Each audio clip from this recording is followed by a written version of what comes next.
On October 20th, 2012, the Walt Disney Company acquired the rights to Star Wars from George Lucas.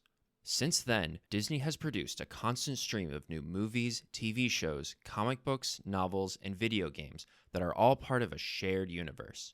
Before anything new could be made, however, Disney made the decision that any previous media created outside of the core movies would not be carried over to the new projects. For better or worse, over 20 years of interconnected expanded universe stories would remain as their own separate continuity. Gone, though not entirely forgotten, they would simply remain as legends. This is Tales from the Old New Republic, where we examine the Star Wars Legends canon, one novel at a time.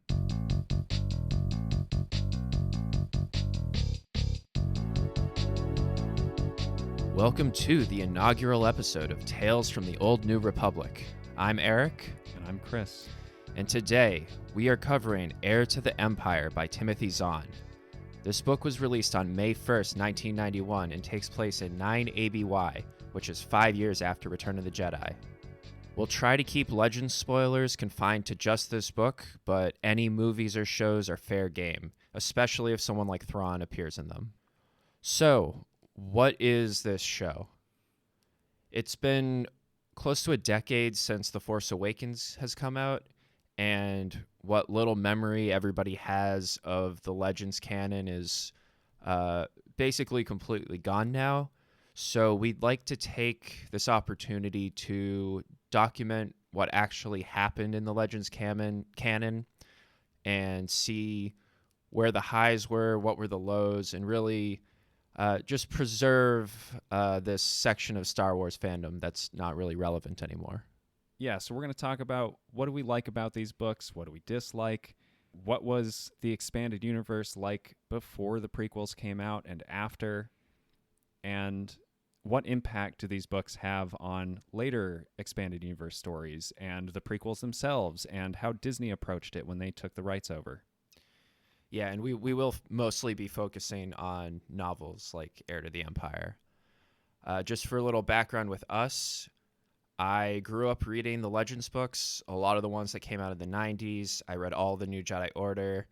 I kind of lost interest during Legacy of the Force, mainly because of the direction things were going. But even though I haven't read everything, I basically know the broad strokes of all post-Return of the Jedi content. Over the years, I've done multiple rereads of a selection of the novels, and something like Heir to the Empire, I think this is somewhere between my 5th and 10th time reading it, so I'm very familiar with this story. I haven't gone into any of the new continuity outside of the movies and shows that have come out, mainly just because I didn't have it in me to just start over and learn a completely new set of canon. So yeah, what was your experience with the expanded universe, Chris? Yeah, so I'm basically illiterate, so I barely read any books until much later in my life. I did read the Thrawn Trilogy, I think in high school, and a handful of the X-Wing books. And I sort of have, from just osmosis, picked up a lot of expanded universe concepts and story summaries, but for the most part, I'm going in kind of blind, and honestly, I kind of forget most of what happened in the Thrawn Trilogy itself. I have watched basically all of the Disney expanded universe content. Actually, my biggest expanded universe foray was some of the comic books that were coming out around the time of the prequels. Almost all of that was thrown out once the TV show Clone Wars sort of became the dominant canon. So we're starting here with Heir to the Empire, even though it's not the sort of chronologically first thing that happens after Return of the Jedi, mainly because it is sort of viewed as the start of the Legends expanded universe. It was the first thing produced for it. It's the first thing most people talk about, and it also introduces Thrawn, the most famous character from Legends, and somebody who's probably in the next few years going to be pretty relevant for all the Disney Plus content that's coming out. So if you've read Heir to the Empire before, that's great. If not, we will be breaking the book into smaller sections and summarizing the events before getting into a more detailed discussion. So if you haven't read it, you can kind of follow along. Yeah, and before we start, just a little sort of publishing background. So after Return of the Jedi came out in the early 80s, there really wasn't a ton of extra Star Wars content. There were the movie novelizations, there were a couple Han Solo and Lando books that sort of had some backstory there, but we really didn't see the all-out multimedia push until the 90s. And actually, Lucas had to be convinced by the head of Lucas Licensing to even allow any sort of expanded novels to be created. He was eventually convinced, but his two big rules were no killing off of major characters and to stay away from the prequel timeline in case he'd ever want to make those into movies, which he pretty much immediately started on after this book came out. And Lucasfilm actually struggled to find a publisher before Bantam Books agreed, which in this day and age, not just Star Wars, but any sort of IP, the idea that they'd have trouble finding a publisher for the license is pretty crazy. Yeah, and the other big piece here is that Timothy Zahn was specifically approached to write this trilogy and was asked to incorporate elements from a tabletop game from West End Games called the Star Wars role-playing game, which came with a treasure trove of background lore, much of which came directly from Lucasfilm themselves.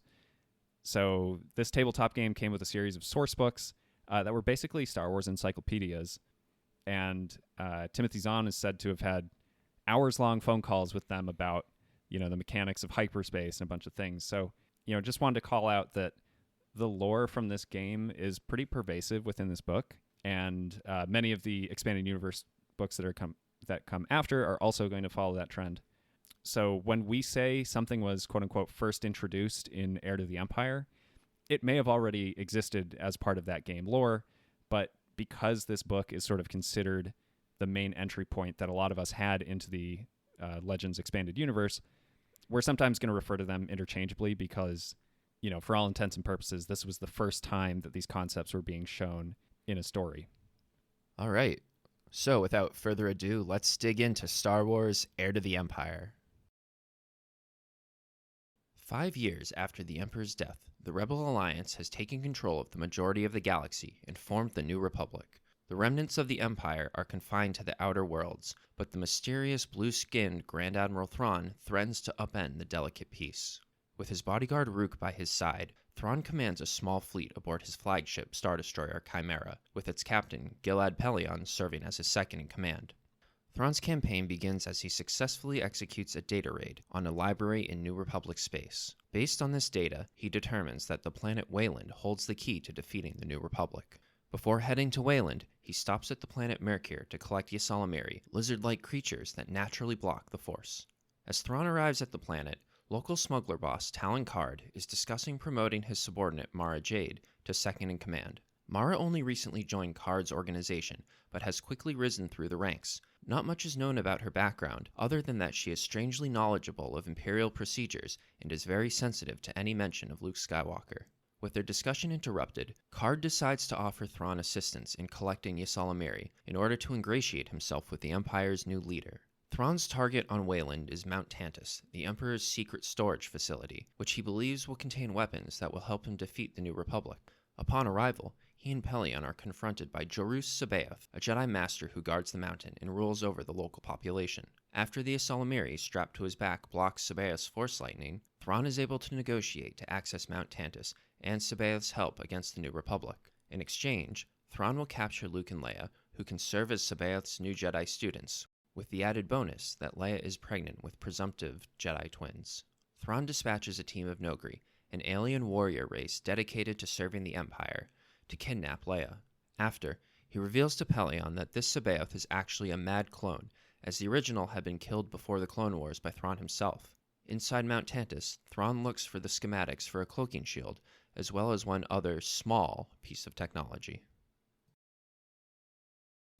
So, right off the bat, we're introduced to a lot of new characters that didn't appear at all in the original trilogy. We begin with Pellaeon, who's the POV character for the first chapter, and the POV character for any time that Thrawn appears.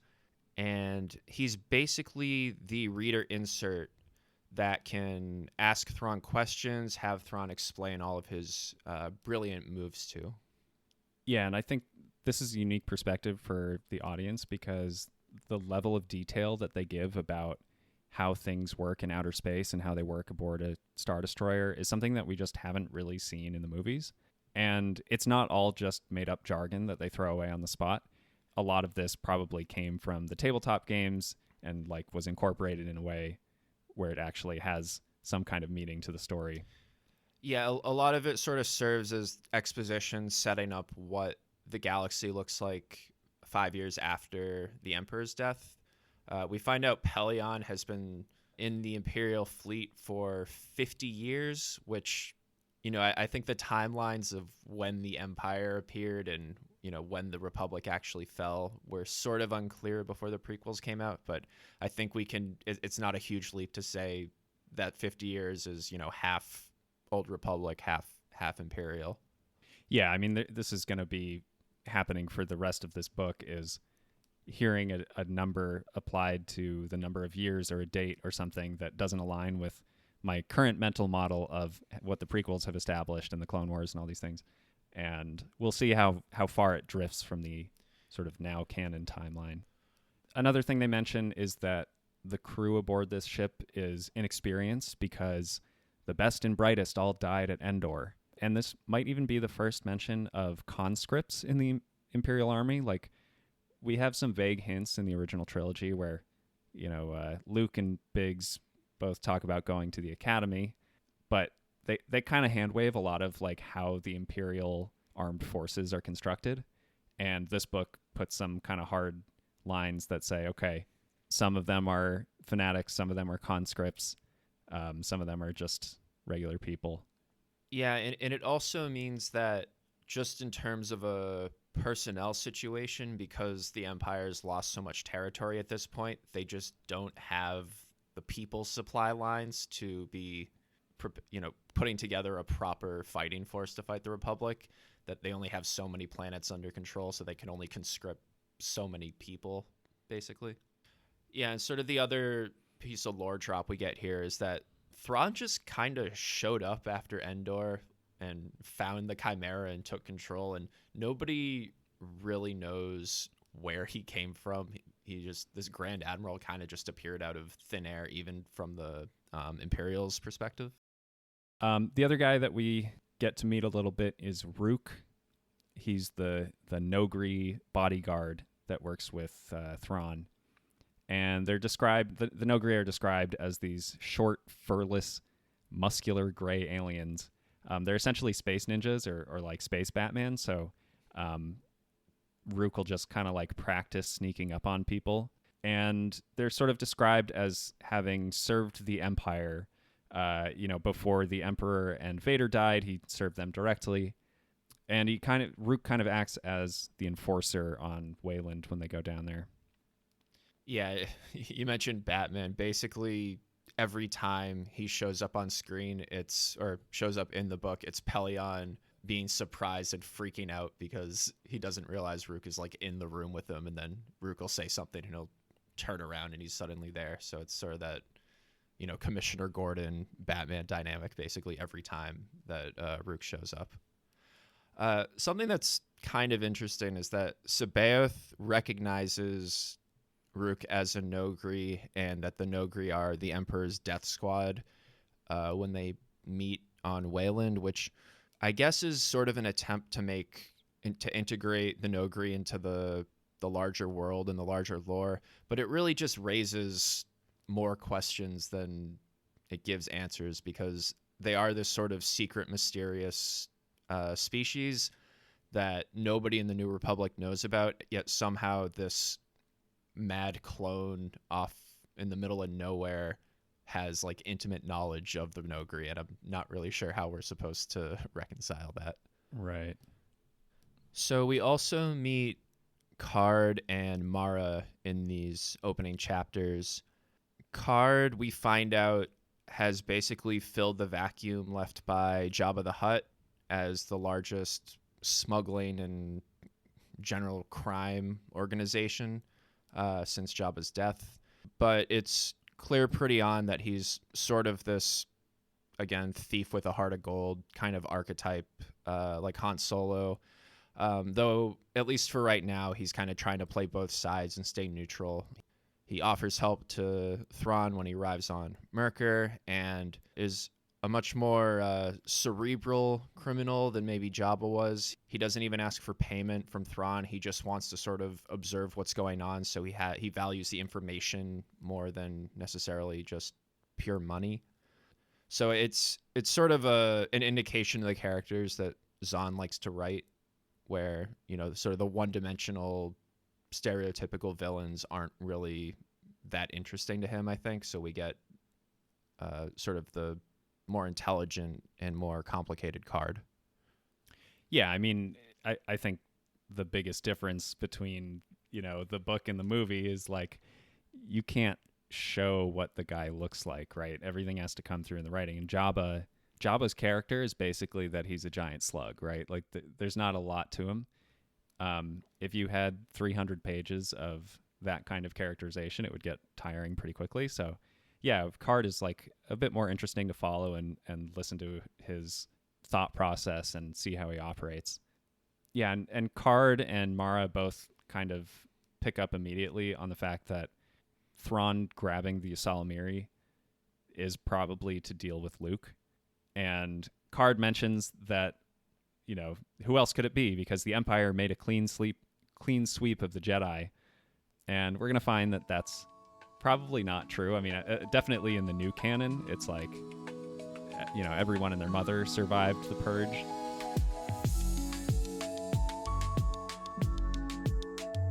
And so, of course, the biggest character we get at the beginning here is Grand Admiral Thrawn. Most people probably have at least heard of him by now, given, the recent Disney Plus shows. And he's, number one, he's supposedly this brilliant strategist that can read opponents' moves before they happen. He's described as blue-skinned, vaguely human-looking, possibly an alien. They don't really clarify one way or another. The blue skin is interesting because the Empire is mainly a human supremacist movement. And so the fact that an alien was able to rise to the highest military rank means that he must be, that much better than everybody else, that the Empire would allow this. We get a little taste of his tactical genius in this opening sequence here at the data raid at the library, where a defense force is sent out and Thrawn sends a couple ties out to just see, how the enemies react. And just by the formations they take, he's able to identify them as Eloman, and then creates a counterattack that's specifically designed to be difficult psychologically for Eloman to counter. And he's made these judgments based on Eloman art that he's, studied in the past. Yeah, and in the book, he has like his little command room where he projects holograms of all the different art from this species. Yeah, I mean, his general process is he studies the art of every single planet in the galaxy, and then when he has to fight against them, he uses whatever conclusions he drew from that art to then design his specific tactics. And in this case, it's just something like making right angles is incompatible with Eloman psychology or something, and that's why he uses a particular formation. Yeah, I mean, so I think it's funny. Like I said, I read these books a long time ago, but this scene always stuck out to me. Like I remember this one very clearly, and I think at the time I was able to suspend my disbelief entirely. I was like, oh yeah, that totally makes sense. Like you look at somebody's art and you can figure out how they're going to fly a ship. Like, sure. But I think it works. I think I'd rather have that be the conflict and be sort of the thing that they're working against than having giant ships just smashing into each other for 300 pages, right? Like, yeah, and I think, ultimately it doesn't really matter why he's able to come up with these tactics. Like the art study is just an explanation for it, but the more important thing is that he's able to make those sort of decisions, and then the art piece of it is just window dressing to that. I mean, it certainly makes it memorable, and like he and Pelion will have little conversations about the art, and it gives you a little bit of insight into kind of the culture and all these things. So I think it helps flesh out the universe a little bit. Yeah, definitely. Yeah, so over on Wayland, where they meet the clone Jerus Sabaoth, we get a little taste of some Clone Wars history. And again, this is the Clone Wars that was sort of inferred from the original trilogy. And Thrawn puts on Ysalamiri in anticipation that there's going to be a dark Jedi guarding the storehouse. Again, right away, since this book is like very early in the expanded universe, the term Sith didn't exist, so they just called them Dark Jedi.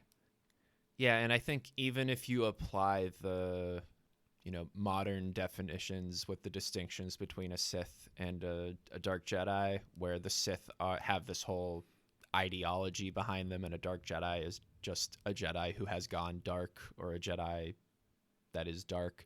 It pretty much squares with the expectation that it may not actually make sense for just a random Sith Lord to be hanging out on this planet, but like a crazy mad Jedi makes a bit more sense. We do kind of get a reverse Yoda situation when they first get to Wayland, where Thrawn is asking for the guardian of the mountain, and Sabaoth offers to lead them to the guardian, which he ends up just leading them to the supposed guardian's grave. And he says, I came here years ago and killed the guardian, which would be, I guess, that dark Jedi that maybe Thrawn was anticipating. But given the fact that we then find out that Sabaoth is a clone shortly later, I think it's more likely that he's, programmed to be the guardian and just doesn't really know that there was no guardian before him. Yeah, we get some hints throughout the book about Sabaoth's memories, like maybe not being totally reliable and maybe having been implanted. I'm not really sure, but yeah, that to me sounded like the most reasonable explanation, is that there was no guardian and he just was put there with these fake memories. But again, I don't really know for sure. Yeah, and like Thrawn never even really comments on it. He just deals with what's in front of him, and he's like, I was going to try to recruit a dark Jedi, and there's a crazy dark Jedi here anyways, so let's just roll with it. Another thing I thought was interesting is that Sabaoth doesn't have a lightsaber, even though he's supposed to be, he thinks he's an Old Republic Jedi Master. And again, this was before the prequels, when we found out even Yoda has a little lightsaber that he takes out and fights with. And I think, at the time, the idea may have been that at some point you get so strong in the Force that a lightsaber doesn't become necessary anymore. In the original trilogy, Yoda and Palpatine both don't have lightsabers. Palpatine can just kill people with lightning bolts. Yeah, they're kind of like, if we think of them as like different classes of Jedi, there's like wizards and knights, right? Like, not that the movie establishes that, but that's what we see. And when Palpatine is talking to Luke in Return of the Jedi, he mentions, take your Jedi weapon. So yeah, I think if Sabaoth had a lightsaber, it's not like the Ysalamiri is going to block that. Like, he could just run up and cut his head off. Yeah, or like a gun. Yeah. Right. Like, and if Sabaoth had a lightsaber, he could block laser bolts. I don't know.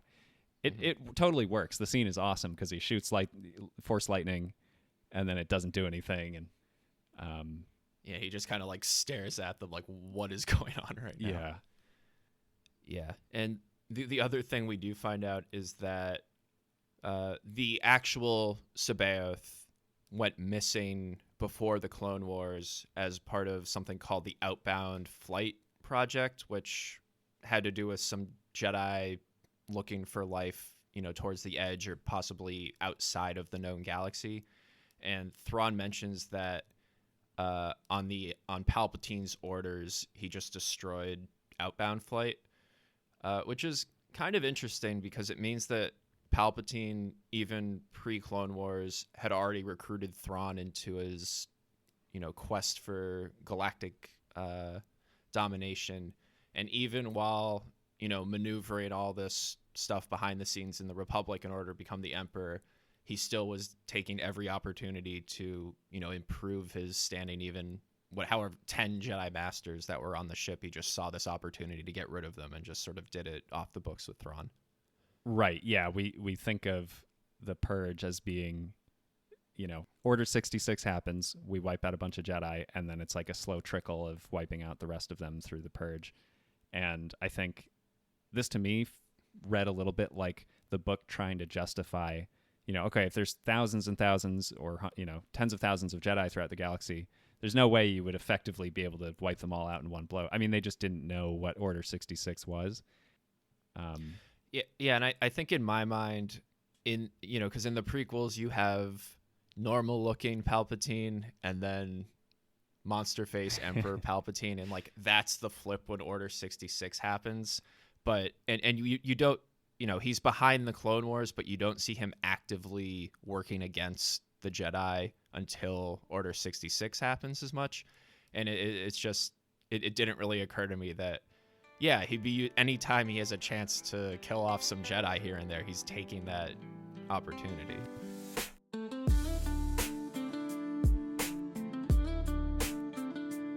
So probably the most interesting thing to come out of this chapter is that Thrawn wants Sabaoth's help because he wants him to use the Force to coordinate his fleet and coordinate his forces. And they don't give it a name here, but he's basically describing battle meditation, probably most popular from the Knights of the Old Republic games. But it basically is this Force ability that sort of creates a mind meld between a large group of forces, so they're able to cooperate and sort of anticipate what everyone else is doing, and it just generally improves the efficiency of a fighting force. So I think this is the first time anything like that has been suggested, but they actually go even further, and Thrawn theorizes that during Endor, the Emperor was actually using this to guide the Imperial fleet while the Death Star battle is happening, and that once he dies, it sort of sent everybody into disarray, and that's why you see the Super Star Destroyer Executor crash into the Death Star. And so basically the sort of chaos you see as the Death Star is blowing up with all these Star Destroyers blowing up in the background in Return of the Jedi is attributed to the fact that Palpatine's influence had been lost during the fight. Yeah, I don't know how I feel about this because there's something poetic about the entire fleet losing at the same time as Palpatine is getting defeated. Like, Palpatine is totally arrogant and conceited and doesn't believe that he can lose. He's like very certain that he's going to be able to turn Luke to the dark side, or if not, just like kill him and wipe out the rebellion. And then it turns out he was completely wrong and betrayed by Vader. So in that sense, I feel like the whole point of Return of the Jedi is that, you know, we got all of the disparate rebel pilots and fleet together, and we're making one last push, and that's how we beat the Empire, is like as one big team. And this kind of just says, well, actually, Palpatine dying triggered the Empire's loss because there's no way the Empire could have lost with the number of Star Destroyers they had compared to the like handful of ships that we see on the Rebellion side. This book just does a lot to try to make sense of things in the movies that aren't necessarily, you know, if you think about them too hard, they unravel, and it tries to put some structure around it that maybe isn't totally necessary as far as I'm concerned. Yeah, I do like your point about it sort of taking away from the Alliance in general. And, you know, one of the things that I like about the original trilogy is that while you do have this whole Luke Vader thing going on, it's not Luke single-handedly beating the Empire, and it's not just, these two Jedi having the fate of the galaxy upon them, that the Rebel Alliance is just a bunch of normal people that come together to fight the Empire, and a lot of that victory happens completely separate from what's going on with Luke. And like, to be honest, if he wasn't there, they may still blow up the Death Star anyways. Like, it's not like he caused him confronting Vader and killing the Emperor is almost inconsequential because Lando's leading the strike team anyways. Right, yeah, like the Emperor and Vader would have both been blown to smithereens one way or another. Like, Luke is fighting for the moral soul of the galaxy, and everybody else is shooting torpedoes at the Death Star. Like, it's a metaphor, It's not. It doesn't need to be, like, oh, actually, Vader throwing the Emperor down a hole, caused the A-wing to crash into a Star Destroyer. It's just a little sketchy, but I just like having the normal people be important. Matter, yeah. Just because so much of Star Wars media just comes down to, a couple Force users determining everything. And I think the more you can sort of expand things out and let other people be more important, I think the better. Yeah. On the other hand, battle meditation is awesome.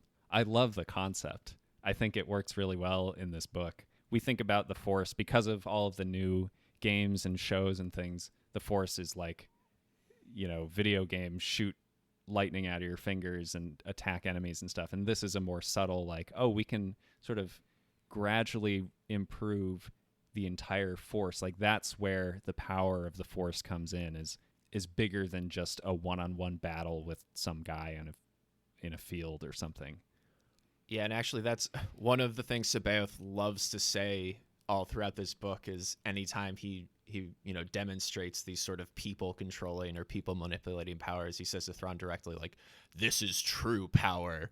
Not, similar to what, Vader says when they're talking about the Death Star, and like, it doesn't compare to the power of the Force. And it's like, we don't really get to see the Force do that much, but yeah, battle meditation is sort of more in line with what Vader implied there. Yeah. And they do make the distinction that what they want Sabaoth to do is to do a more subtle coordination with battle meditation, that Thrawn doesn't want the soldiers to become completely reliant upon it. So even in these books, it's a less direct form than what supposedly the Emperor was using. One more bit about the clones here. So Pelion kind of talks a bit about how early batches of clones were unstable. And, this is the prequel continuity. So, again, we don't really know what the Clone Wars are, so they had to make some pretty big assumptions here. But they kind of imply that the Republic was fighting against the clones. And they're also kind of, to make Sabaoth's character a little more consistent with everything, they make him a little crazy, they make him unstable, so that he can't reveal too much about the inner workings of events that we haven't seen yet. Yeah, and besides just, the early clones were crazy, we also find out that all of the clones have this weird verbal tick when they say their name. So the original Jedi Master was Jorus Sabaoth, spelled Jorus. The clone is Joruth Sabaoth, which is spelled Joruus. And it's a pretty big decision to make that, like, all clones have this silly naming convention. And that it means that, in Attack of the Clones, all of the clones are named, like, Jango Fett or Jango Fett or something. Right. If you... Yeah, want to apply it that way. I don't understand why this was necessary. It's cool because it does give you sort of like a visual cue when you're reading a name that, like, something about this character is a little corrupted and weird. But yeah, it's like, what about characters that don't have U's in the middle of their name? Like, how does this work? Yeah, of all the defects for clones to have. It's just pronouncing their own name that happens. It Right, doesn't right. show up anywhere else. And for some reason, that's why that happens. Right. On Coruscant, Luke Skywalker is visited one last time by the ghost of Obi-Wan Kenobi. Obi-Wan explains that his connection to the realm of the living has faded, and it's time to move on to the next life. With his mentor gone for good, Luke, Han Solo, and Leia Organa Solo must now face the difficulties of building a new government out of the ashes of the Empire. Decorated war hero Admiral Akbar and Bothan Senator Borsk Phalia butt heads in a meeting to discuss why Han is unable to recruit his old smuggler contacts to aid in the New Republic's need for supply transport. It seems the galaxy at large is still waiting to see what the regime change truly has to offer them. In an effort to raise confidence in the New Republic, Luke, Han, Leia, and Chewbacca are dispatched on a diplomatic mission to the planet Bimisari. But while they're being shown around the Bim capital city, Luke is separated from Han and Leia, and both groups are ambushed by the Nogri commandos sent by Thrawn. Thanks to some clever Jedi swordplay and a timely rescue by Chewbacca and the Millennium Falcon, the Nogri attackers are defeated. With the danger gone, Leia wants to try diplomacy one more time, but Han insists that they leave the Bim planet. Not many people knew about the mission, so there is a potential security leak from Coruscant. So this is our first reintroduction to Luke and Leia.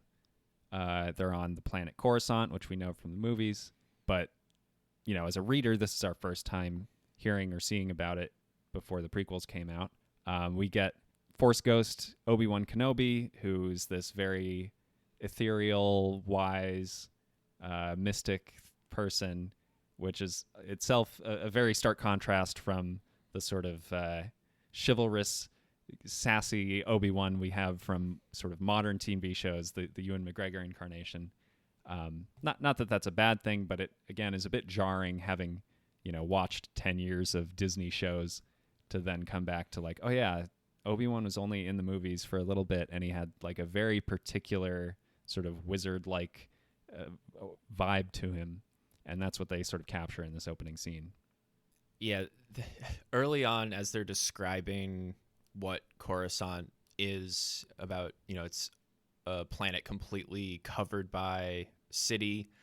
They do mention off in the background that there are snow-covered mountains, and when I read that sentence, I figured this would be the last mention we'll ever hear of the Minare Mountains, because I didn't think that there was anything on Coruscant except for just cityscape.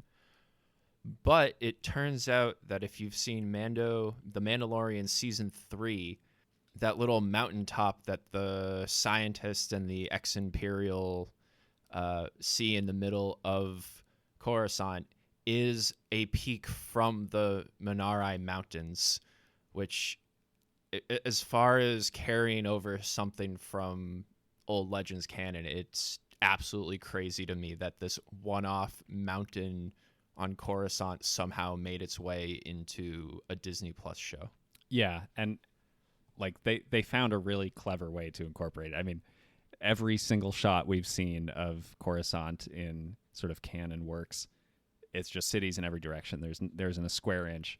So the fact that they like found a way to incorporate it in the show and do a little Easter egg for it was, I thought, like pretty special. But. And it also tells you that the people making the new stuff, they aren't ignorant of the old canon. Like this isn't something you put in from reading the Wikipedia summary. Like you actually have to have read the books here. One little moment that Luke has while he's sitting there is he mentions that Lando taught him how to make this drink called hot chocolate, which I cringed really hard when I read that.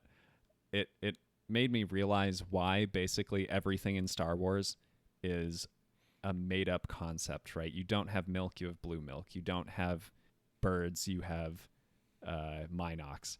It's because when you introduce real-world concepts into the story that's supposed to take place in this galaxy, far, far away, a long time ago, it feels really out of place. And to my knowledge, I don't think they do this again for the rest of the book. So it just stands out even more that there's this one scene where they talk about, Earthling hot chocolate as like this delicacy. It's like really bizarre. Yeah, it's unclear whether chocolate as a concept is even something in Star Wars, but because Luke's describing making hot chocolate to 3PO, and 3PO is just assuming it's some alcoholic drink that Lando taught him how to make. So there may not even be chocolate. There's just the drink hot chocolate. But yeah, these sorts of things I think are pretty few and far between in these novels. But seeing as this was the first one made, I think there's probably a little more experimentation in terms of how much you can get away with stuff like that. So after Obi-Wan moves on, Luke's feeling sort of down in the dumps, and Leia's able to detect this through their Force link and sends over her childhood friend and now aide named Winter to go see what's going on with him. So Winter is another new character that is going to be showing up in a lot of expanded universe content. She apparently has a photographic memory and is sort of this super spy that can pick up on all these, subtle micro expressions from people. So she grew up on Alderaan with Leia and is described as being the more elegant one versus the tomboy that Leia was as a kid. Yeah, I mean, this character is, you can just immediately tell that she was created in the 90s and not the 70s, right? Like the original character syndrome just hits you like a train. Yeah, and the other sort of funny thing with Winter is that they do sort of play up that she and Leia look similar enough that they could be confused with one another and that people would think that Winter was actually the princess, which is an interesting piece because Leia's not actually from Alderaan. In the prequels, we find out that Padme is from Naboo, but at least at the time, I think the general assumption was Luke and Leia's mother was from Alderaan, and that's why Bail Organa was raising Leia. Right. And it's just sort of neat to see, that being sort of this minor plot point here that is then going to be completely erased by the time the prequels come around, and then it's just, they just happen to look similar. Right. Yeah, it's not that they share some genetic ancestry from Alderaan. Yeah, they're not all both like Alderaanian nobility class, if that even is a thing. Right. Yeah, and then the other thing that we get is Luke and Leia are able to telepathically communicate, kind of like they did in Empire Strikes Back. And the way it's portrayed here, I call this a Jedi phone call, because as it's written, they're almost talking to each other. Not quite. They're sort of just sending feelings to each other, but other people perceive it as though they're having this like twin thing where they just silently communicate. It was just funny to see something like that. I think I never interpreted the way they communicated as being so literal. I always pictured it as like Leia picks up on this vague feeling, but it's like super nebulous, whereas here it feels a lot more concrete, that they're very consciously sending and receiving messages to each other. Yeah, it won't be the last time that Jedi communicate that way. That they're more and more, it's going to become sort of like a psychic link where you can just talk. So after we catch up with Luke and Leia, we see what Han's up to, which is trying to recruit his former smuggler pals on Mos Eisley, not really succeeding. But he's accompanied by two people, Wedge Antilles, the X-Wing pilot that we see pop up in all three of the original trilogy movies, and a guy named Jitter Page. So with Wedge, we have someone who's just a side character that is sort of notable because he is in both Death Star battles and on Hoth, and he's sort of going to be elevated here into almost a main character. He'll get a couple chapters in this book from his perspective, and he's treated as almost just one of the gang with Luke, Han, and Leia. We also get Judder Page, who is a character created by Zahn, but is retroactively assigned to be one of the strike team members with Han on Endor to take down the shield generators. So if you look at the meeting scene where they're they're going over the plans to strike the shield generator, you can circle one of the guys back there, and that's Judder Page. This stuff is going to keep happening, and there is the stereotype that every single alien in Mos Eisley has a 5,000 word background, and we're already seeing some stuff like that. Yeah, and I think the thing that I'm not clear on is there were a lot of pieces from, say, the original script for Star Wars or production materials where they did name some of these characters, or they did have them featured in more scenes that were cut. So I don't want to rule out that some of this may have been sort of unearthing existing material.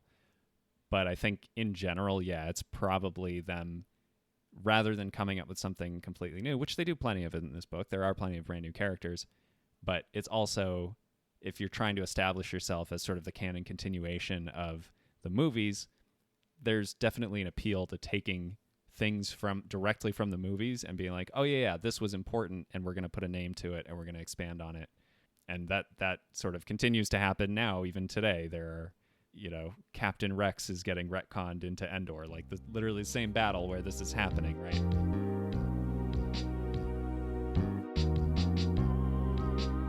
Yeah, so we see this council meeting to review the plan to recruit smugglers, and we get a little bit of insight into the structure of the new Republic's government. So they describe Mon Mothma, who's in a bunch of the movies and the new shows, as like the founding member of the rebellion, and she is put as the chief of state and or president. They kind of use those two terms interchangeably in different contexts, but basically she's the head of this like makeshift republic government, and then there's this small advisory council that makes decisions, and Leia is sort of acting as Mon Mothma's chief of staff here. Yeah, so it's Mon Mothma as the head. It's Leia kind of sort of managing things behind the scenes, and we see that two of the other major players on this council are Admiral Akbar and then new character Borsk Thalia, who's sort of the leader of the Bothans. And we find out that the group of Bothans that stole the Death Star plans, where many Bothans died, were led by Thalia and brought to the Republic, or brought to the rebellion by Thalia. Yeah, the book definitely has like a tendency to take something from, take one line from the movie and then extrapolate from it. So having him not just be, oh, he's like a spy. No, he's the spy that was part of the group that got the plans. And by the way, Bothans are known for being like spies and so yeah, I just thought that was interesting that aliens are in that context are kind of these like one note stereotypes. Where it's like, oh, you're a Bothan, well then you must be this, this, and this, and ironically enough makes Thrawn's like art analysis techniques way more viable. Like in real life, that wouldn't be, you'd have I'm sure there are farmer Bothans or something that would produce different art, but in this world, it's like, nope, all Bothans are like this, and all Wookiees are like this. Yeah, so we get personality traits from Thalia. He's going to be an antagonistic force for the most part, because he's this over-the-top, conniving politician that's just scheming for more power, openly sort of undermining efforts by Akbar and by Leia. It's kind of a little too much for me. I think if he was that way, sort of forward-facing to the public and giving speeches and behaving like this, it would make sense to me. But then even behind closed doors, in these meetings, he's still like doing the politicking and making all these sort of like passive aggressive comments in the middle of these important meetings. And it's really going out of its way to just paint him as like this slimy, scuzzy politician. Right. And by what you mentioned, painting all Bothans as these sort of, dirtbags pretty much. So the main actual discussion point of this meeting is not being able to recruit smugglers, and Thalia is blaming Akbar because Akbar has this long history of hating smugglers and hating pirates. So the smugglers, because Akbar is involved, believes that it could be a trap. It could be a what? It's what? It's a trap? Yeah. I read that and I like wasn't sure if that's supposed to be a wink and nod moment to the audience of like, remember Akbar's "It's a Trap" in the movie? That's what they're talking about. Yeah, I know it. I mean, it's obviously a meme now, but I don't know in like the early 90s if that was like a notable enough thing. I mean, it was for me when I saw Return of the Jedi. Like that, it's a trap. Like really stands out. But, memes just worked differently pre-internet. So I don't know how much of an inside joke it is. Right. Well, I think for people that watched the VHS tapes over and over and over again, it's like even without engaging in any kind of online discourse, which I'm sure there was, very sparse amounts back then, but you still probably, this was the age of repeatable media, on videotapes and Laserdisc and whatnot. So I wouldn't be surprised if, like you said, for us, probably we would have recognized It's a Trap. I mean, and I think especially when we were younger, a lot of the dialogue went way over my head, but like a big fish man yelling "It's a trap" in front of the Death Star, like I remember that very clearly because it's easy for a kid to understand.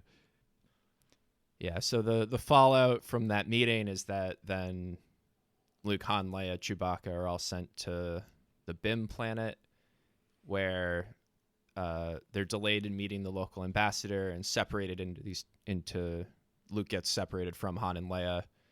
And so we get the simultaneous Nogri attack.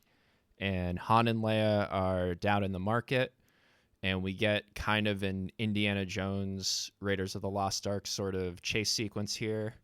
I think Han grabs some like jewelry or something and throws it into the crowd, so everybody goes running after it, and that delays the Nogri. There's a scene where they're getting ready to dodge, so they duck at the last second, but 3PO's there and he doesn't react in time, so he gets blasted and gets all messed up, and so they're just running around here. And meanwhile, Luke is up in the museum wing of the main government building, fighting the Nogri. And so the Nogri are equipped with Stockley spray sticks, which are basically just Spider-Man web shooters, which pose kind of a problem for him because he can't just deflect them with his lightsaber like a blaster bolt. But after he defeats the Nogri, in order to get to Han and Leia quickly, he actually uses the spray sticks like web shooters and like Spider-Man's his way out the window, which even though I initially compared it to the web shooters, I didn't think that like swinging on it was something that would be possible. Right, because it's basically like a net gun, right? Like that's how it's supposed to be used, and then it's like no, you can just Spider-Man with it. Yeah, and I thought that comparison was funny because I read the comic book adaptation after reading the book, and like they literally draw the webbing how they draw Spider-Man's webs in the 90s comics, like except I think it's green in the comic, but yeah, the line work is almost identical, which I thought was funny. Yeah, and I can't think of any other instances where the spray sticks show up again. I think it's sort of a one-off. It did not become a popular weapon to use in other books. One thing that did become popular to use is the sound to describe a lightsaber turning on, which is snap hiss. That pretty much anytime somebody turns a lightsaber on in this book or any other book, it will be described as a snap hiss, which I guess does describe the sound in the movies, but you'd think they could come up with different terms each time. Yeah, and that's funny because there's like 3 or 4 different sound effects in the movies for lightsabers turning on, but yeah, they pretty much just describe it as the snap hiss, and then they also mention the quiet hum, or the Yes, the quiet hum is once it's turned on, used. it produces a quiet hum. Yeah, another thing that we get in this Luke fight is the callbacks to the original trilogy, which Timothy Zahn likes to do a lot. So in this one in particular, he thinks back to the Boba Fett at the Sarlacc pit when he gets tied up by the little wrist dart or rope dart from Boba, and so Luke has this flashback to it, and then immediately is like, well, it's actually really not that much like that time because I was able to just deflect a laser bolt and solve it, but that's not going to work here. So just thought of it because Boba Fett was cool, or something like that.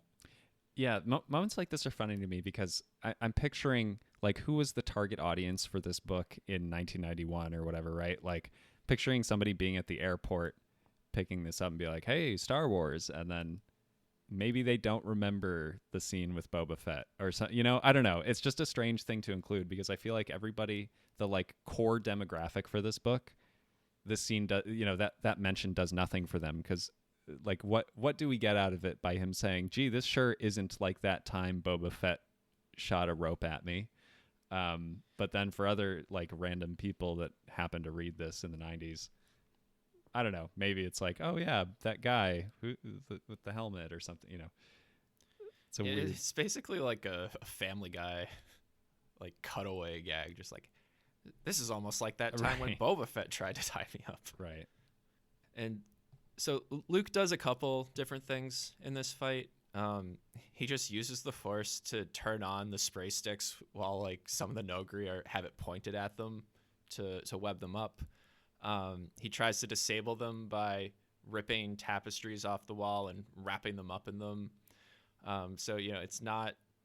I feel like in Clone Wars, I watch, and every time my comment is just that they could just use the Force and solve the current battle, and instead, like, Ahsoka will just be standing there deflecting laser bolts from oncoming droids, and like a little Force push there or a little nudge over here could like immediately resolve the fight that's happening. But instead, you have to follow like the Jedi rules of engagement, and that's just deflecting laser bolts with your lightsaber and never doing anything else. So I did appreciate here that he was actually fully using, some of the Jedi powers.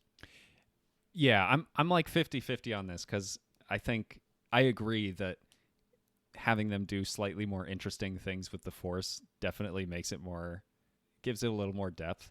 But at the same time, I had a very hard time picturing Luke not just like Force blast all of the, it's like, is a tapestry really going to do anything? And like, I don't know. Yeah. And then he also, in this book, we get kind of like the first time in the expanded universe where a character throws their lightsaber and guides it with the Force. And it's kind of comically overpowered here because he's, Luke is on this rooftop and he's surrounded by a bunch of Nogri. And he's like, well, I've tried all the nonviolent stuff. I'll just kill them all, I guess. And he throws his lightsaber and just like slices them all in half. And yeah, this kind of like throw the lightsaber thing is going to happen more in this book. Yeah, it even gets to the point where, he kills a couple of them and the other Nogri just kind of give up. They're like, oh, we have no chance of countering this. And they like put their weapons down and just like get ready to just get sliced in half. Yeah, and it does make you think like he probably didn't have to kill all of them given how easy it was. Like after the attack, they're like, we don't know where they came from, why they were here. And it's like, Luke, you didn't have to just murder all of them immediately. But yeah, so they between that and Chewbacca just showing up and blasting up a town square with the turret gun from Millennium Falcon, they're able to escape. After Thrawn simultaneously attacks 3 systems as a test of C'baoth's force powers, Leia and Han make their way to the damaged planet Bafash as New Republic representatives. While surveying the damage, they are again attacked by Nogri. They escape, but decide that Leia should go into hiding until the twins are born. They surmise that the only way the Nogri could have known their whereabouts is if there is an intelligence leak at the highest levels of the New Republic government. They will need an expert slicer to set up a secure line to Coruscant to allow Leia to maintain communication with Mon Mothma without giving away her location. Han thinks Lando Calrissian will know where they can find a qualified slicer, so they decide to visit him at his latest capitalist venture, a mining colony on Naklon. Luke, meanwhile, was not invited to Bafash due to the planet's history with Dark Jedi during the Clone Wars, and upon hearing that one of those Jedi had made it to Dagobah, heads there instead. He is led back to the Dark Cave from Empire Strikes Back, and this time he sees a vision from the Sarlacc pit, where his escape attempt is thwarted by an unidentified woman who pulls his lightsaber out of the air with the Force. Shaken by this experience, he then finds a suspicious key in the swamp and is confused as to where it came from, as there is no corresponding ship. R2 recognizes Lando having had a similar item, and Luke also heads to his mining colony. He arrives at the same time as Han and Leia, only to witness Thrawn attacking the colony and stealing mining vehicles. So this Thrawn attack gives us our first C'baoth force coordination battle meditation, but it also is built upon tactics with light speed jumps. So it's in order to arrive at a specific spot, you have to have a very meticulous planning. The gravity of the planets in system can pull you out of hyperspace. So there's some sort of next level planning that has to go into it in order to execute it to this level.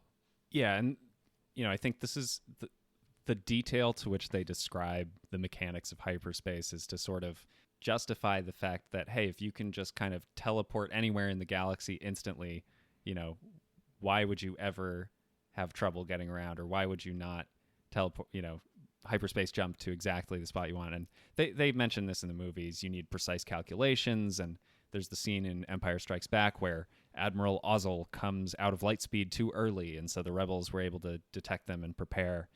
And so, yeah, I think this does a lot, though. The scene in the book helps to sort of explain why hyperspace jumping isn't this just like infinitely powerful skill that you can use. It's actually pretty limited in what you can do, and you have to plan around it like pretty meticulously.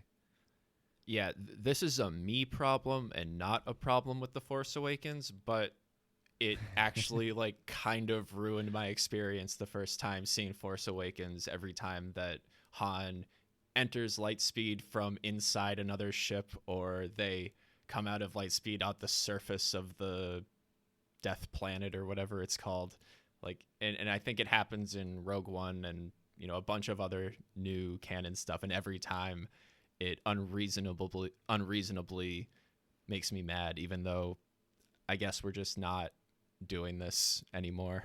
Yeah, well, I mean, the need for it is obvious. Like, as much as I complained about this book kind of like over-explaining things that didn't need explaining, this does need explaining. If you're going to maintain a consistent universe, especially if you're writing books about it, but also in the movies, like, hyperspace can't just be going really, really fast, because otherwise you could do... There's so many implications of that idea. And so, yeah, the way...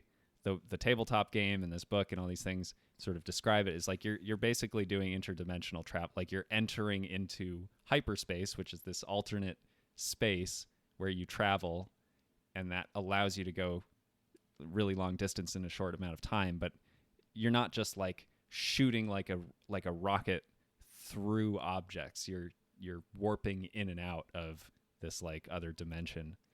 Yeah, and large masses and gravity sort of affects hyperspace. So there are sort of specific routes you have to take and sort of limitations to where you can go with it.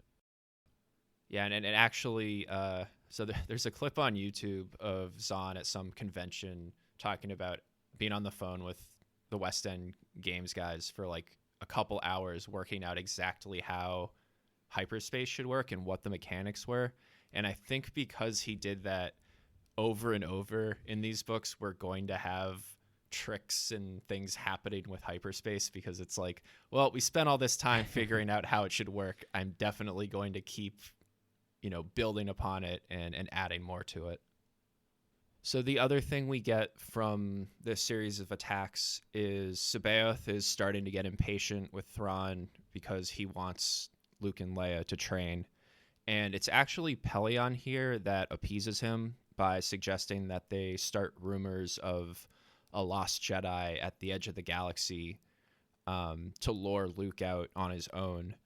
And I appreciate that Pelion is the one to suggest this, because it actually allows for him to be shown as competent and contribute, and he's not just there as like a generic henchman that is confused by Thrawn's actions and needs things explained to him. Like it sort of makes him a more full character, and he's this 50-year experienced Star Destroyer captain. Yeah, I read that as like in the early chapters, he like you said, he's an audience proxy, so he's mostly asking questions. He's mostly like listening to Thrawn say things. But once that sort of initial introduction is out of the way, then Pelion can start becoming his own character and contributing and having like a two-way dialogue with Thrawn. Yeah, and he's very concerned with Sabaoth just being a wild card and them not really having control over him. So Han and Leia go to Bafash. There were 3 systems that were attacked, and to put it in Han's words, the systems hit were Bafash and, quote, 2 unpronounceable ones. Bafash is spelled B-P-F-A-S-S-H. I'm not sure what these other 2 are, but pretty much every planet we've seen so far has not been pronounceable. Yeah, I mean, I think the fact that you call it Bafash, I call it Bipfash. Like there's no pronunciation guide in the book or anything. Also, all the other character names, we did find online some pronunciation. Like the only reason we know Joruus Sabaoth. I mean, I've been calling him Sabaoth, and then I looked online. They're like, no, it's Sabaoth. But that one's spelled C''B''A''O''T''. Like in no universe would that spell Baoth. Yeah, I think that this isn't just like a Timothy Zahn thing. I think in general, sci-fi and fantasy writers like giving these crazy names to things. Even George R.R. Martin, when the Game of Thrones series started, mentioned like, I never thought I'd actually have to say a lot of these names out loud. So I don't know how these are supposed to be pronounced. Like I was just throwing letters together, and now it's somebody else's job to figure out how we actually pronounce any of this. Yeah, I do hope the people listening are able to follow along without the word written in front of them what all these different names are. Mm-hmm. I mean, for the most part, they don't matter. It's kind of like, the gray alien, this planet. A lot of these planets are thrown away and never heard from again.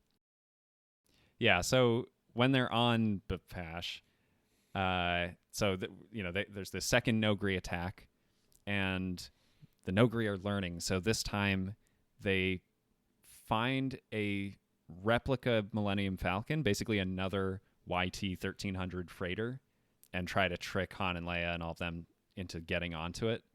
And, Han kind of says like, oh, I can't believe they managed to dig up another working one of these. Like, it's like a 86 Toyota pickup truck or something, right? It's something that like not a lot of people have, but the ones that do, it's like, wow, you still have one of those. And yeah, I really enjoyed this scene because as a reader, I totally believed that it was Chewbacca. Like, why, very rarely throughout the rest of Star Wars do we get other Millennium Falcon-like ships. Well, not okay, that's not true. There are plenty that do. But in modern day, it's like the Millennium Falcon's too iconic. But, in the 90s, like, this is totally something that I wouldn't have anticipated. But it's also just not something that would have happened in the movies. And there's a scene where Han takes a lightsaber, which he got from Leia, right? Leia has a lightsaber at this point. Luke Luke built Leia a lightsaber to practice with. Okay, I think which is its was whole the other explanation. problem. But he grabs lightsaber and he like runs at the Millennium Falcon and slices a piece of the bottom. It's not the Millennium Falcon, but the replica slices a piece of it off the bottom, and that just like sends it into a tailspin, crashing into the ground. Like, I personally don't think a random guy with a lightsaber should be able to disable a starship with a lightsaber from the ground. Yeah, I mean, I think they're equating it to like he cut the brake line or something Right. underneath, But like that shouldn't yeah, be on the outside of the ship. Like no, it can block laser fire. It shouldn't be able to just make a tiny little cut and take the whole thing down. Yeah, and like throughout the book, the lightsaber is kind of described as basically instantly cutting through anything it touches, which granted, like new Star Wars kind of does that a lot, but I personally don't like the idea that it's this like infinitely cutting thing, right? Like it should take skill to wield. When he's cutting the tauntaun open on Hoth, he's like kind of flailing around with it and he doesn't know what he's doing. It again kind of breaks the universe if lightsabers are this overpowered. And I feel like it wasn't until the prequels that they sort of established, there's that shot of Qui-Gon in The Phantom Menace cutting through a steel door. Like, even that takes him a while, right? He has to sit there and heat it up and like cut a big hole. Then they like add another layer of doors and he has to start all over again. Right. It's not just instantly piercing. Yeah, but it does seem like both in this book and then Clone Wars and all these TV shows that lightsabers, it's just like, oh yeah, you can just cut a hole in a steel door instantly.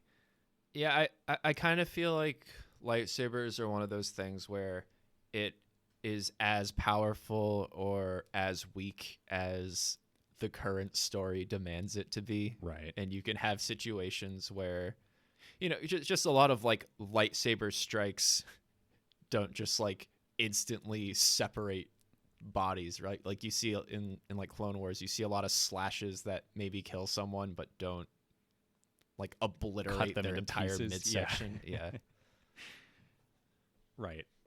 It's tricky because we have so many movie examples of limbs and things being cut off with a lightsaber, but it's like you can do that with a broadsword or like a katana or something. You have to be very precise with your swing.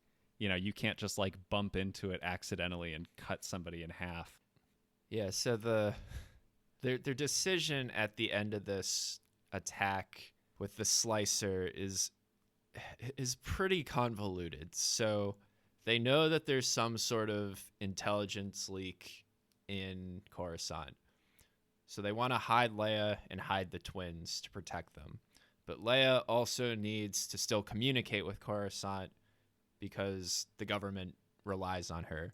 So they need to have some sort of untraceable connection where so she can still talk to Mon Mothma.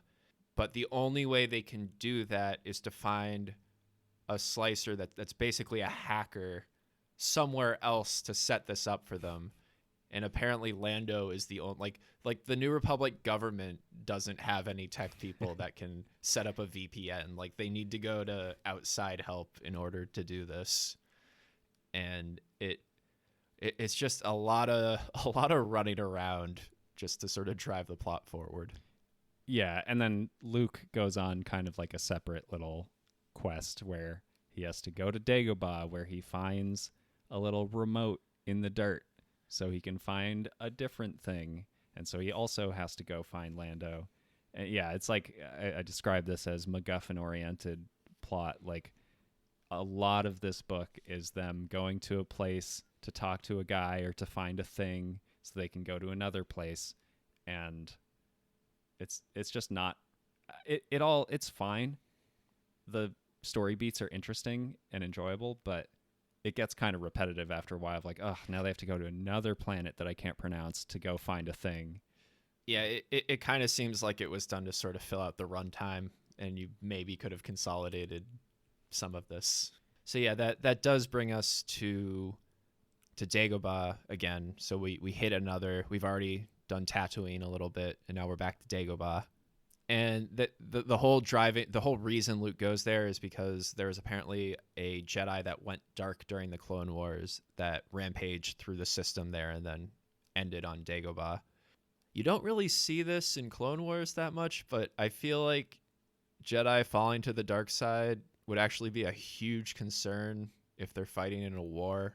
Like, I know that they're expected to be able to fight, but just like killing, they're very skilled fighters. And I guess the prequels kind of sidestep that by having it mostly be droids that they're fighting. But if you are in a war and you're just killing all these people, I feel like that's a recipe for just creating a bunch of crazy dark Jedi all over the place. But it doesn't really become a concern though. So we get a redux of the cave, Luke going back in again, and he theorizes a couple things as he heads towards there. He's able to land without crashing this time, and thinks that Yoda must have like pulled the X-wing down the first time he was there and messed up his instruments, because even in Return of the Jedi, he doesn't crash into the swamp a second time. And then kind of the more interesting speculation is that Yoda's presence in the Force was sort of canceled out by living next to the dark cave that's strong in the dark side of the Force, that basically, like, you know, opposing charges, it equals out. And so the Emperor couldn't just like scan the galaxy to find him. I think he even mentions later in the book that in order to find maybe more surviving Jedi, he wanted to research, like, are there potential areas of the dark side that maybe some of these other Jedi were just hiding next to. And it's to sort of support that theory. He says that the presence of the cave is now stronger than when Yoda was there, so it's sort of like not being canceled out anymore. Yeah, and so like this whole sequence where he's on Dagobah is just filled with callbacks to the original trilogy, and a lot of these kind of leaps in logic that Luke's making, like about how the Force worked and how Dagobah works and all these things, a lot of it is written in this speculative tone where it's like Luke wonders if this happened, Luke wonders if that happens. And to me that felt like the author kind of proposing his own theories without wanting to actually create the canon explanation for all of these things in case George Lucas's prequels ever contradicted any of it. And they use Luke's just kind of general ignorance of how the world used to be before the Empire, and then same thing with Sabaoth, where they just can blame everything on clone insanity. And so it's like anything that these two characters say is largely unreliable. For the purpose of the story, we can kind of assume that it's true, but I think they were very conscious that they wanted to leave as many doors open as possible. Yeah, because a lot of it does get overwritten. Yes. Even with like Phantom Menace. Right. So this section concludes on Nklon, spelled Nklllon, so just more unpronounceable planet names. Yep, and then when they're coming in to talk to Lando, they once again have a repeat conversation from Empire Strikes Back where they're like, I'm trying to reach Lando. Yeah, I don't know. They just keep doing this. Yeah, and it's not even like similar. It's basically word for word, like, Lando Calrissian. No, I don't have an appointment. Yeah, I'm trying to reach. Yeah. But do you have a sense, having read all these books, like, I assume this kind of goes away after a while, like this being the first introduction for people? Yeah, I mean, I can think of like a couple other instances from other books that just off the top of my head I remember. So I think it does kind of happen here or there, but a lot of those were like the earliest books to come out, and then as it goes on, it may be a little different. And there's one situation where they'll even lampshade it and be like, I think like a famous admiral once said it's a trap or something. Like they don't just, which I like a little bit more than having it be literal like dialogue ripped out and repeated. I don't know, like the Clone Wars TV show did this a lot too, with like the General Kenobi. Hello there. And that sort of stuff happened a decent amount in Clone Wars. Yeah, I mean, and George Lucas's thing has always been, I can't believe I'm saying it, but I feel like George Lucas's usage of repeated dialogue is more acceptable than it is here. So Naklon comes under attack, and so Luke in his X-Wing and the Millennium Falcon have to defend the colony. And there's a part where Luke uses the Force to confuse enemy TIE fighter pilots and is like able to mess with their brains and blow them up and everything. This is like very obviously to me now, 25 years later, like that's a dark side thing, right? Like making people die because you tricked them is it's more than a mind trick to let you go. He even wonders like, this might be dark side powers. Like I know Obi-Wan kind of messed with those stormtroopers' minds on Mos Eisley, but like in the middle of battle, causing 2 TIE fighters to crash into each other and die horribly. This might be dark side. I wish I had Obi-Wan to talk to and I could, debate this, like find out should I be doing this or not. Yeah. This is in Force Unleashed 2, like you can do mind tricks, but it's like very clearly dark side mind tricks where you make people, throw themselves out of windows and stuff.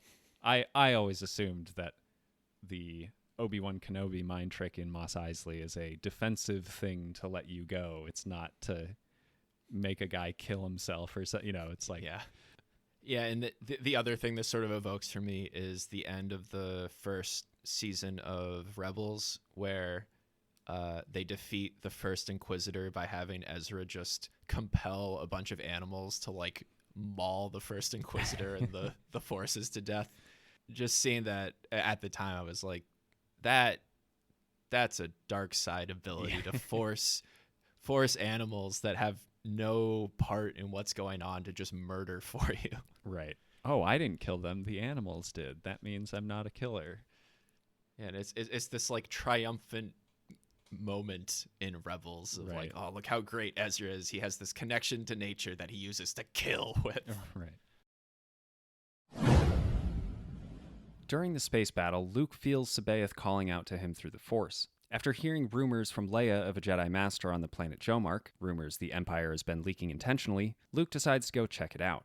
Before he leaves, Lando identifies the key he found as an old beck and call, which is capable of summoning a ship over short distances. Thrawn scouts see Luke leaving the system, so they set a trap along his route using an interdictor cruiser, which is capable of pulling ships out of hyperspace. After some cat-and-mouse antics, Luke manages to escape, but cripples his X-Wing in the process. Thrawn puts a bounty on Luke's capture, and Card is in the area, but specifically decides not to get involved, until Mara spontaneously pulls their ship out of hyperspace directly on Luke's stranded X-Wing. With the aid of Yasal Miri, they're able to stun Luke and bring him to Merkur before deciding whether to hand him over to the Empire or return him to the Republic. Yeah, so we get some more hyperspace, gravity wells action here. The interdictor cruiser was something taken directly from the tabletop game. And sort of what's interesting here is that when Luke escapes, he actually gets trapped between systems out of hyperspace, which we don't really see much in Star Wars. Like they're always out flying in space, but they're always in a system somewhere. And if you get stranded between systems, you're basically dead. That there's no way for anybody to find you out there because it's just these light years of empty space. Yeah, I was gonna say that reminds me. I mean, I was on a road trip a couple years ago in Utah, and we passed a point where it says next gas station is 80 miles from here. There's nowhere to stop. It's like just one long road. We accidentally put the van into reverse at the 40-mile mark, and then black smoke started coming out of the hood, and the gas stopped working, and we had to like pull over. And it's like 100 degrees out, and there's just nothing out there. Most of civilization, at least in the continental U.S., is like connected pretty well, where you're not really going to get stranded anywhere. But this was one step on our trip where it's like, oh, you really don't want to get stuck out there. And we were able to get the car moving, but I think, when I was thinking about Star Wars, it's just like, oh, you're just like in space, but there's planets everywhere and there's stuff. But it's like, no, realistically, there would be enormous stretches where you could get stranded and just like you're not going to fly back with just your like propulsion system. And yeah, so Luke doesn't panic when he's trapped out here, and he starts reciting the Jedi code. For a Jedi, there is no emotion, there is peace, which is apparently another thing taken from the tabletop RPG, and I think something that's even continued forward into the Disney canon, that the long there is no death, there is only the Force mantra for the Jedi code, I think is still something in canon now. Yeah, it sounds familiar. I can't put my finger on where I've heard it before, but I've definitely heard it before reading this book. There's like 6 lines to it, and I don't remember all of them. Okay. But the first one is there is no emotion, there's peace, and they're all there is no X, there is Y, and then the last one I think is there is no death, there is the Force. And then there's a corresponding Sith code right. that's it starts like peace is a lie, there is only passion, through passion I gain strength, through strength I gain power, and through power my chains are broken, or something along those lines. Right. Similar to the Yoda hate leads to anger. Yeah, so the other thing that happens when Luke is stranded out here is he has to get out of the ship and make a repair on the outside. And this finally answered the question I think a lot of us had when we first watched A New Hope, is why do spaceships have ejection seats? Because, you know, you picture like a fighter pilot in real life, their seat literally comes out of the ship or the plane, and then a parachute comes out or whatever. But if you're in space, all they're wearing is like a little cheap plastic helmet. They don't have any breathing equipment. So what would, you know, you'd just be shot into the vacuum of space and die instantly. And so the book explains it by Luke taking out this whole set of flight seals, which he uses to cover all the exposed parts of his body. So it kind of assumes that the flight suit itself is protective of space. You know, it's sealed from the harmful space, whatever. And then he has to like cover this stuff up. And then I think they also, I don't know if they mention it here, but just in general, I looked it up after. There's also a way to have like a protective force field in your ejection seat. There's that little like box on the chest of like the rebel pilot outfit. Like he's got those like knobs or whatever down there. And so I think that's supposed to project a little magnetic field that protects you, at least from like locks the air in and protects you from like solar radiation or whatever.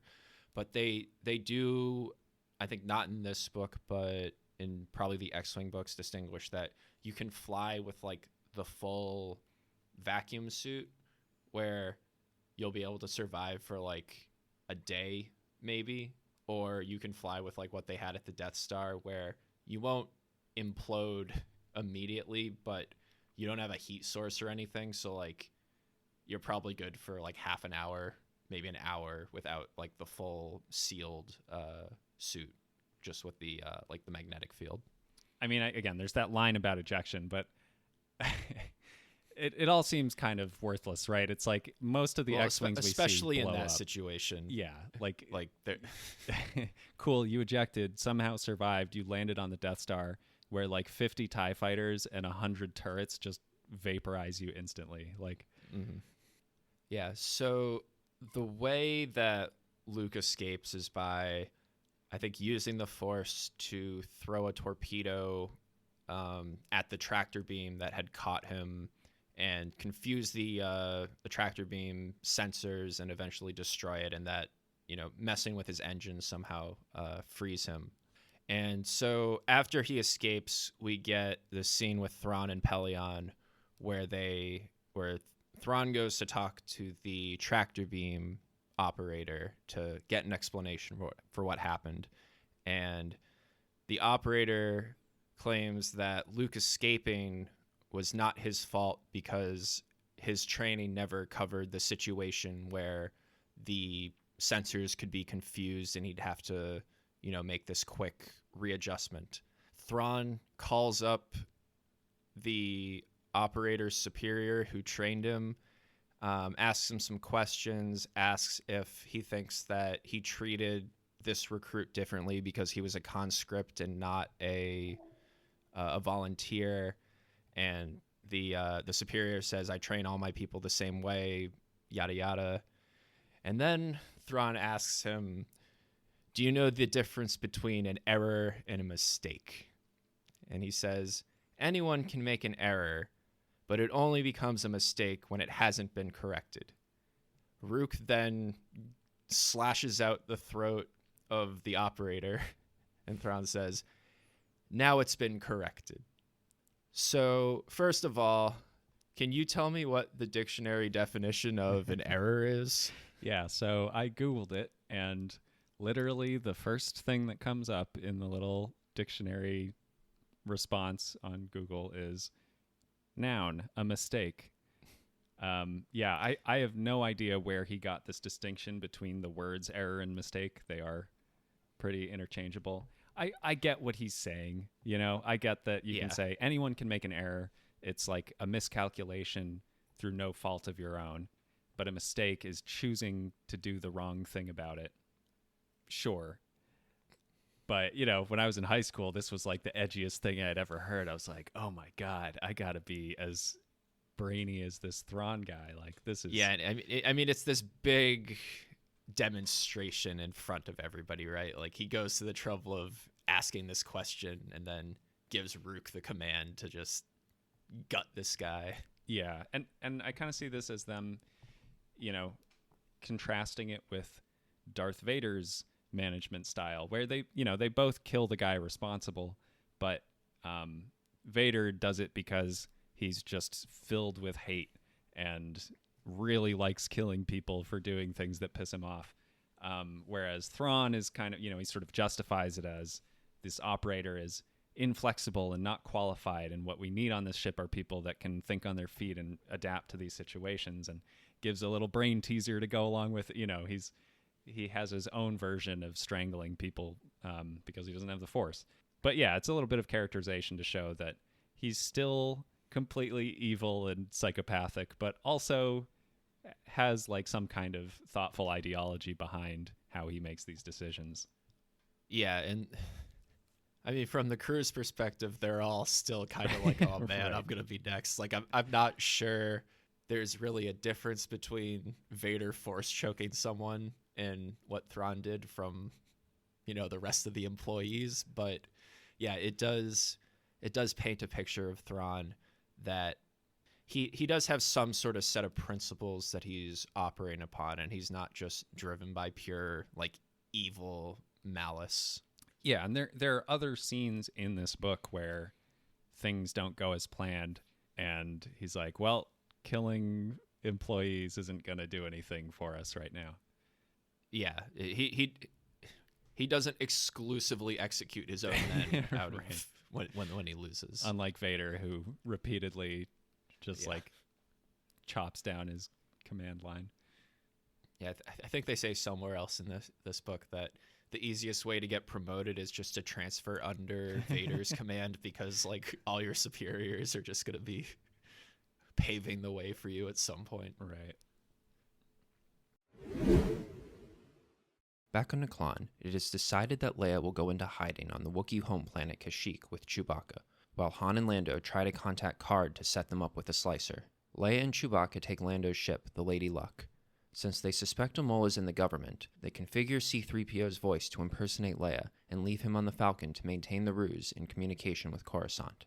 The Falcon and Lady Luck do a quick handoff away from the colony to obfuscate who's going where and split up. Thrawn observes the ship transfer from a distance and deduces that Leia and Chewbacca are headed to Kashyyyk. Han and Lando go to Abrigado Rey to meet one of Karrde's men, and after helping him escape the authorities, are brought to Mercure to meet Karrde as thanks. Leia arrives on Kashyyyk, and despite the secrecy, there is still a Nogri kidnapping attempt at night. They stop the attempt and capture the Nogri Kabarak alive. As they interrogate him, he recognizes Leia as the daughter of Darth Vader, who he claims saved the Nogri people in Homeworld from destruction. Leia tries to argue that the Nogri are being exploited by the Empire, and though Kabarak is skeptical, she is able to convince him to meet her in 1 month at Endor and bring her to the Nogri planet to plead her case. With the Nogri kidnapping problem at least temporarily solved, Leia and Chewbacca return to Coruscant. So, one thing I really appreciated at the beginning of this section is that Lando is just openly hitting on Leia just to make Han angry because he knows that it's going to annoy Han. So he hams it up even more than like his initial Cloud City speech about like, truly you belong with us in the clouds or whatever. And it's just noted that like any time, especially after they got married, anytime he sees the two of them, he just, to mess with Han, will just hit on Leia.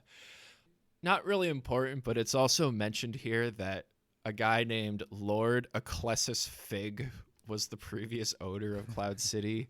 And I don't know if that was taken from a data book or what, but it's totally just unnecessary. I mean, a ridiculous name to include. It did not need to be brought up at all. Speaking of Lando, we also get to see his own ship, the Lady Luck, which I guess he got after he lost the Falcon to Han.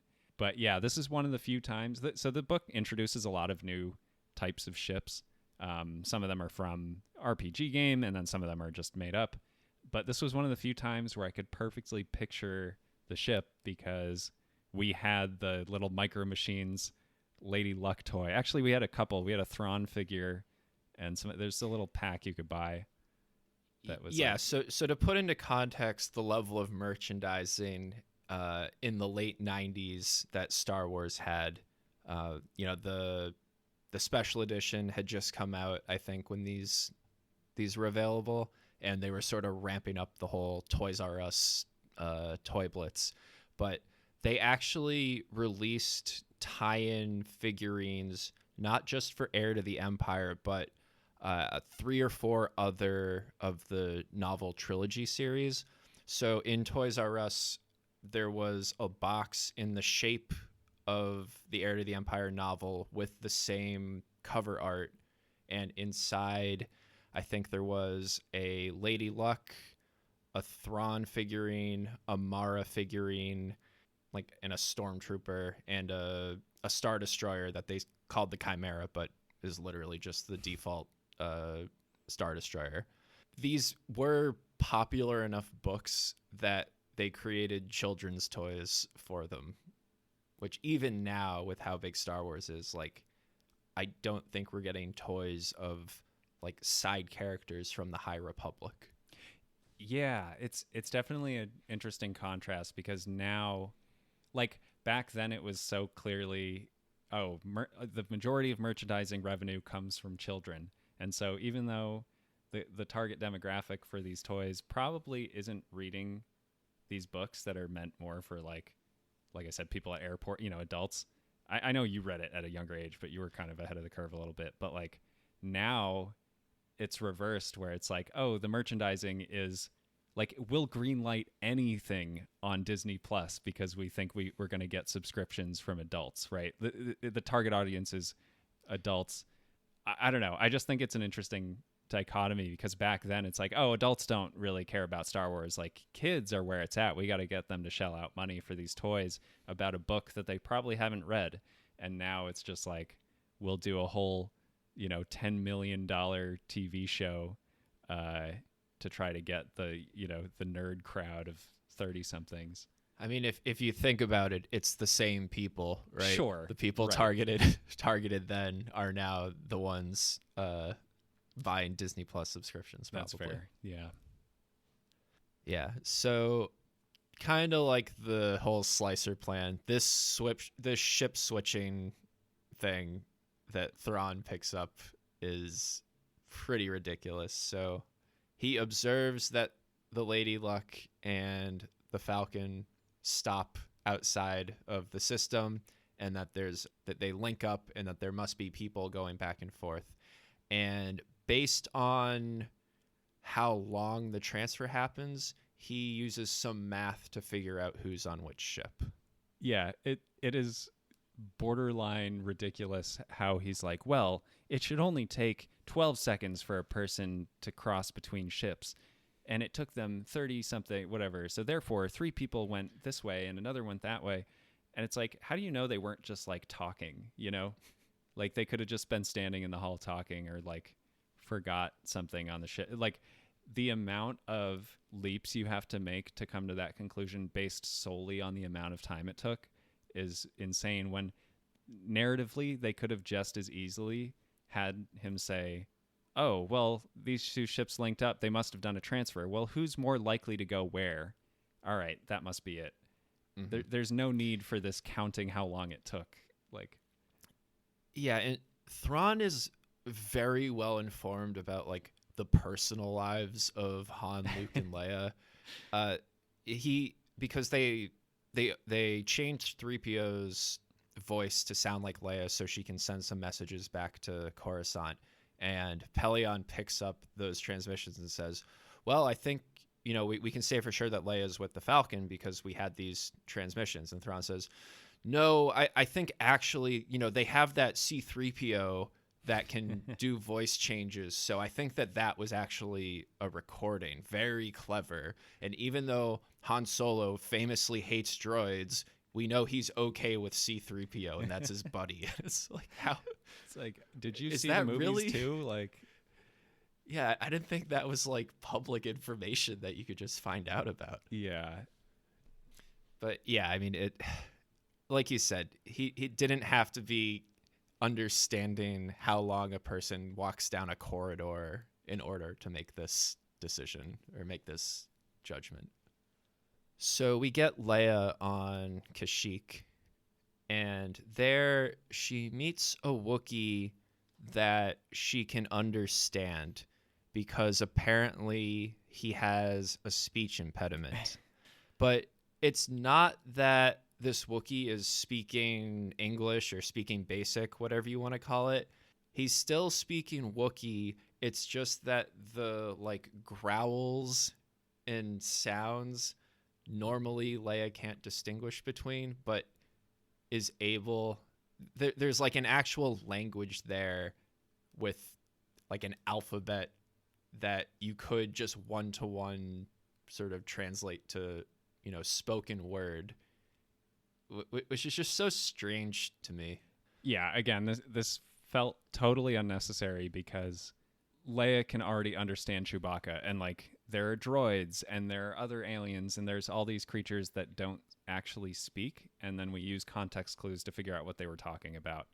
And she was already doing this throughout the whole book, but because in this one section they need, you know, extensive expository dialogue to be given, it was like probably easier to just have a Wookiee that could basically speak English. And, you know, they're like, oh, but we have C-3PO. Oh, wait, no, he's on the other ship. So I guess we'll just introduce this like totally bizarre concept to get through the dialogue. Yeah, and even later we find out the Nogri also speaking growls like the Wookiees, but they can just speak basic. Right. They're able to do both. Yeah. So we already have sort of a precedent. Yeah, for it. like why not just have a Wookiee that can speak basic and just be like, Yeah. oh, this is a really unusual technique to have. We get the one Meowth from Pokemon that can Right. that can speak regularly. So yeah, we get this night ambush, and to escape, they tie Leia to Chewbacca, and then he's climbing through the trees like under the Wookiee city. Yeah, and they have what I think is the most ridiculous scene in the whole book. I mean, I already talked about how I didn't like the lightsaber thing earlier when Han cut the spaceship, but then this time I think they tie the lightsaber to a vine and throw it so it swings like a pendulum to cut at this pursuing speeder. And yeah, it's just funny. This is the second time that just like chucking the lightsaber at the Nogri was able to stop them.